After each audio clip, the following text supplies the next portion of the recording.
In today's video, I am going to teach you how to find Shopify Merchant ID. To begin, open your web browser and go to the Shopify admin login page. This is where you access the main dashboard for your Shopify store. Make sure you are logging in through the official Shopify website and avoid using any unfamiliar links. Once the login page appears, enter your account details and sign in to your Shopify admin dashboard. If your store uses extra security such as a verification code, complete that process as well. For privacy, make sure you do not share your password, verification code, or any account details while recording or showing your screen. After you have logged in successfully, you should arrive on the Shopify admin dashboard.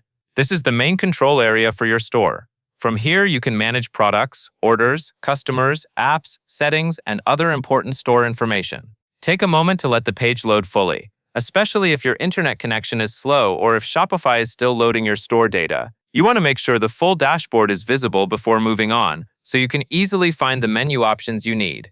Next, look toward the lower left area of the Shopify admin dashboard. You should see the settings option in the sidebar menu. This area is where Shopify keeps many of the store-level details and configuration options.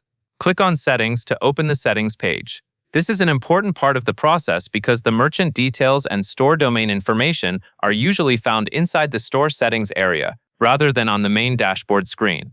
Once you are inside settings, look through the available options and navigate to the domains section. The domains page is where Shopify displays information related to your store address and connected domains.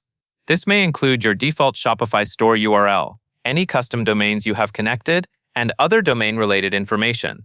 If the settings page has several categories, take your time and look carefully for the option labeled Domains. Click on it once you find it. Now that you are on the Domains page, you should be able to view the URL of your Shopify store. This is the web address connected to your shop. In many cases, you may see a default Shopify domain as well as any custom domain that has been added to the store. The domain information helps identify which store you are currently working in, which is especially useful if you manage more than one Shopify store or if you are helping someone else with their account. On this same page, look for the merchant ID information associated with your Shopify store. The merchant ID is an identifier connected to your store account.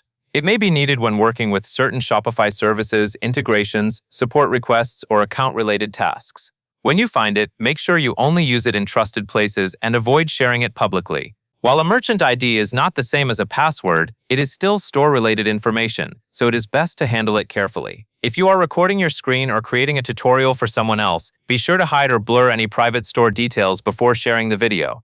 This includes account information, personal names, private email addresses, payment details, or anything else that should not be visible. You can still show the general area where the merchant ID and Shopify store URL appear without revealing sensitive information. To recap, the process is simple. First, log into your Shopify admin dashboard. Then open Settings from the sidebar. After that, go to the Domains section. From there, you can view your Shopify store URL and find the merchant ID connected to your store. That covers everything you need to know.